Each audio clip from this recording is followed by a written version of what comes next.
The challenges that Aboriginal people face in our healthcare system and educational systems are still, again, racism, discrimination. So my family decided that I should go to the emergency, which I did. I was on a stretcher and I had nausea and vomiting and diarrhea. And unfortunately, I can't walk without my walker.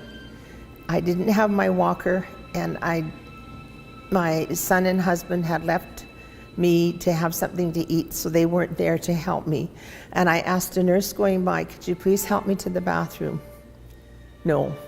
No reason why, no saying somebody will come back later. So I asked a second nurse, and I was told no. And when it came to the third, again, I got a no answer, and I thought, what am I going to do? And unfortunately, I had an accident on the stretcher.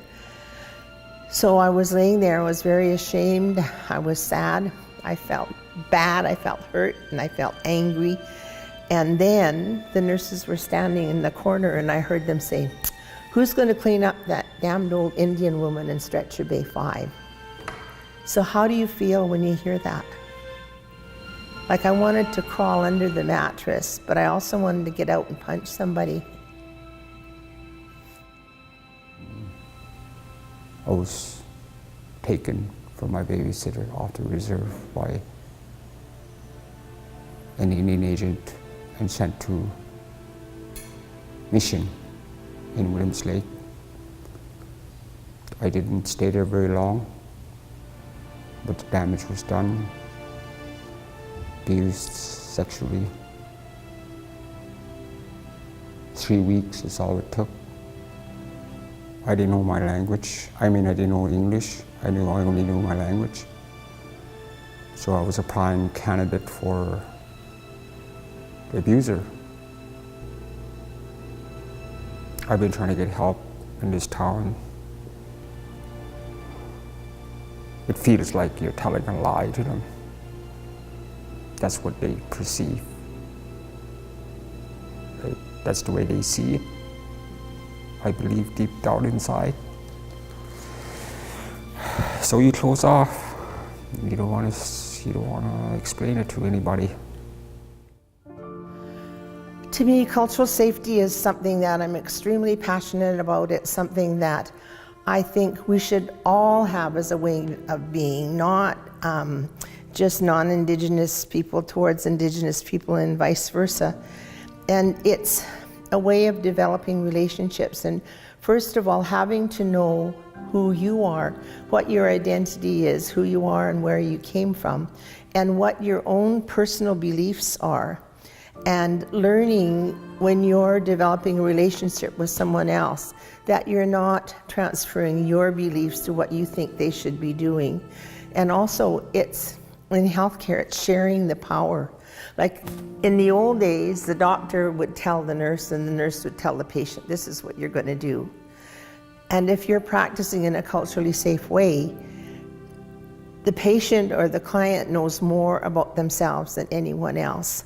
So you share the power and you talk to them, talk to their family if that's necessary, or the people that are around them, and do your plan of care together so it's suitable to both and it's not being autocratic. And it's learning how to listen.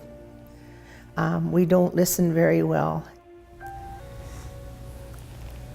I guess having to recognize that as a human being to another human being gives us an opportunity to realize that we're separate entities. We do need to find the connections that we do have within the relationships of mankind. We tend to make judgments before we make steps forward. I wish we had more mental health workers that were Aboriginal or First Nations, right? And that will help, definitely. I think all human beings in the Kelowna and surrounding areas we all have the same needs. has to be socially and economically healthy. I would like the policies and the rules and regulations that hinder this society to be readdressed, researched, and amended. That is what I would truly like to see. For so many years, like, we've been swept under the carpet, and people really don't know about us. They don't know about the intergenerational effects of what this colonization has done to us. The wrong has to be righted, but not in an assimilation way. So let's get our voice out there and be heard by the non-Indigenous healthcare providers, and especially those that are in power that can do something to make change, but work with us on how that change is going to be made. Don't tell us.